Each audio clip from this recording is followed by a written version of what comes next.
मनीष नाम का एक लड़का 5वीं कक्षा में पढ़ता था और क्लास में सभी बच्चे आपस में बातें कर रहे थे। तभी उनकी क्लास टीचर वंदना मैडम वहां जाती है, जिसे देखकर सभी बच्चे चुप हो जाते हैं। अच्छा बच्चों, कल जो मैंने तुम्हें काम करने के लिए दिया था, तुम सब वो काम करके लाए हो?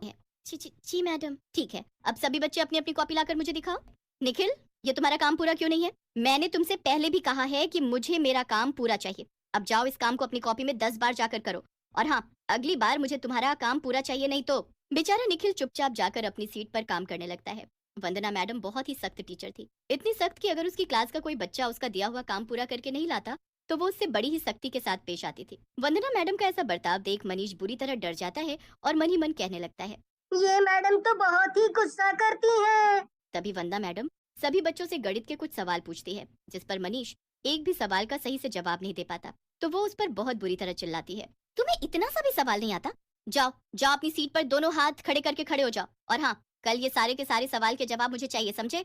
बेचारा मनीष डरते हुए अपनी सीट पर जाकर अपने दोनों हाथ ऊपर करके खड़ा हो जाता है। बहुत देर खड़े रहने के बाद जब उसके हाथों में दर्द होने लगता है तो वो रोने लगता है और मन ही मन कहता है, ये मैडम कितनी गंदी है। मेरा पहले वाला स्कूल ही अच्छा था। वहाँ की मैडम भी बहुत अच्छी थी। कुछ देर बाद ही स्कूल की छुट्टी हो जाती है तो मनीष अपने हाथों को नीचे कर लेता है। बहुत देर तक खड़े रहने से उसके हाथों में बहुत दर्द हो रहा था, जिसकी वजह से वो रो रहा था। तभी निखिल मनीष के पास आता है और उसे चुप कराते हुए कहता है, मनीष, ये मैडम ऐसी ही है। ये सबको इसी तरह डांटती है। और तो और, अगर कोई भी बच्चा काम पूरा करके नहीं लाता तो उसे मारती भी है और कमरे में बंद भी कर देती है। क्लास के बच्चों से वंदना मैडम के बारे में सुनकर मनीष का डर के मारे बुरा हाल हो रहा था। स्कूल की छुट्टी हो चुकी थी और मनीष और सभी बच्चे अपने अपने घर चले जाते हैं।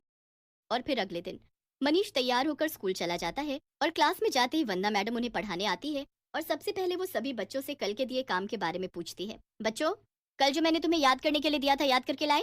सभी बच्चे डरते हुए वंदना मैडम से कहते हैं, जी जी मैडम। वंदना मैडम एक एक करके सभी बच्चों से सुनने लगती है। तभी एक बच्चा मैडम को सुना नहीं पाता, जिस पर वंदना मैडम बहुत गुस्सा होती है और उसके हाथ पर छड़ी से मारती है, जिस पर वो बच्चा दर्द से रोने लगता है। मैडम, मैडम मुझे मत मारो। मेरे हाथ में बहुत दर्द हो रहा है।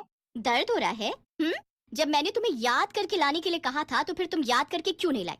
तुम्हें पता है ना, मुझे मेरी क्लास में कोई भी नालायक बच्चा नहीं चाहिए। और मेरी बात ना मानने का क्या नतीजा होता है? हाँ, वो बच्चा दर्द से रोता रह जाता है, पर वंदना मैडम उसे बहुत मारती है। तभी वो मनीष को अपने पास बुलाकर उसे कल दिए जाने वाले प्रश्न सुनाने के लिए कहती है। मनीष, कल जो मैंने तुम्हें प्रश्न याद करने के लिए दिए थे, सुनाओ।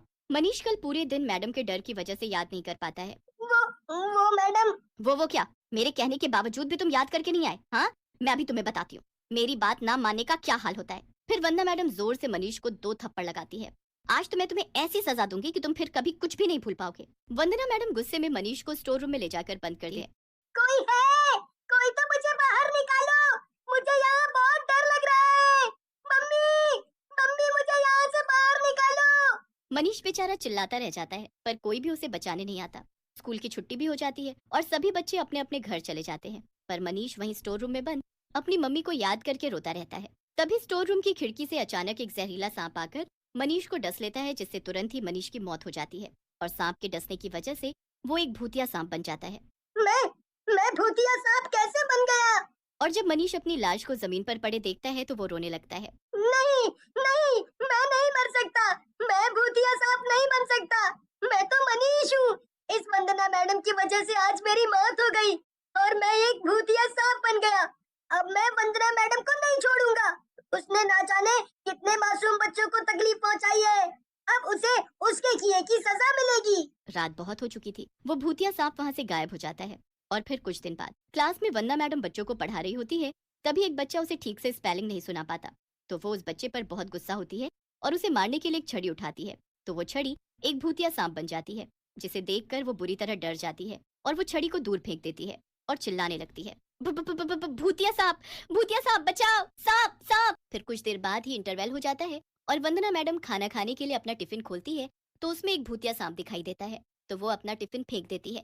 सांप, सांप, भूतिया सांप। वंदना मैडम उस भूतिया सांप को देखकर इतनी बुरी तरह डर जाती है कि उसे हर जगह भूतिया सांप ही नजर आता है, लेकिन किसी भी बच्चे को कोई सांप नजर नहीं आता। लंच ब्रेक के बाद वो वापस से क्लास में आकर बच्चों को पढ़ाने लगती है और जब एक बच्चे को कुछ पढ़ना नहीं आता तो वो उसे मारने के लिए जैसे ही हाथ आगे बढ़ाती है तो वो बच्चा उसे भूतिया सांप दिखाई देता है, जिसे देखकर वो बुरी तरह से चिल्लाने लगती है, भूतिया सांप, बचाओ नहीं तो ये मुझे काट लेगा। मैडम, यहाँ तो कोई भूतिया सांप नहीं है। लगता है मेरी तबीयत ठीक नहीं है। मुझे कुछ देर आराम की जरूरत है। इस पर वो बच्चा बड़ा खुश होता है।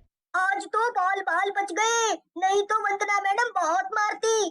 पर पता नहीं आज वंदना मैडम को क्या हुआ है। वंदना मैडम का उस भूतिया सांप के डर की वजह से बुरा हाल हो रहा था। अब तो जब भी वंदना मैडम किसी बच्चे को मारती या उसे सजा देने की कोशिश करती, तो वो भूतिया सांप आकर उसे बचा लेता। वो भूतिया सांप सिर्फ वंदना मैडम को ही दिखाई दे रहा था और किसी को नहीं। इसी तरह एक दिन वंदना मैडम लाइब्रेरी में बैठी थी, अपने क्लास के बच्चों की कॉपी चेक कर रही थी। तभी कॉपी में से एक भूतिया सांप निकलकर बाहर आता है और भयानक हंसी हंसने लगता है। बहुत तड़पाया है ना तूने बच्चों को। बहुत शौक है ना तुझे स्टोर रूम में बंद करने का। अब तुझे मैं बताता हूँ। तुम मनीष हो, मुझे मत मारो। मुझे जाने दो, मुझसे गलती हो गई। याद कर, तूने मुझे स्टोर रूम में बंद कर दिया और मैं वहाँ चिल्लाता रहा, पर तूने मुझे बाहर नहीं निकाला। वहाँ मुझे सांप ने काट लिया और मैं मर गया, जिसकी वजह से मैं भूतिया सांप बन गया। अब मैं तुझे नहीं छोड़ूंगा, इसकी तुझे सजा मिलकर ही रहेगी। फिर जैसे ही वो भूतिया सांप वंदना मैडम को डसने जाता है, तभी वहाँ वंदना मैडम की आवाज सुनकर स्कूल के सारे टीचर आ जाते हैं। वो वंदना मैडम और उस भूतिया सांप की बात सुन लेते हैं। मनीष, मनीष, छोड़ दो उसे बेटा। हम जानते हैं कि तुम्हारे साथ वंदना मैडम ने जो किया वो बहुत गलत किया, पर इसकी सजा इन्हें कानून देगा। छोड़ दो बेटा, छोड़ दो। फिर सभी टीचर वंदना मैडम को पुलिस के हवाले कर देते हैं, जिससे मनीष की आत्मा को शांति मिल जाती है और वो वहाँ से गायब हो जाता है।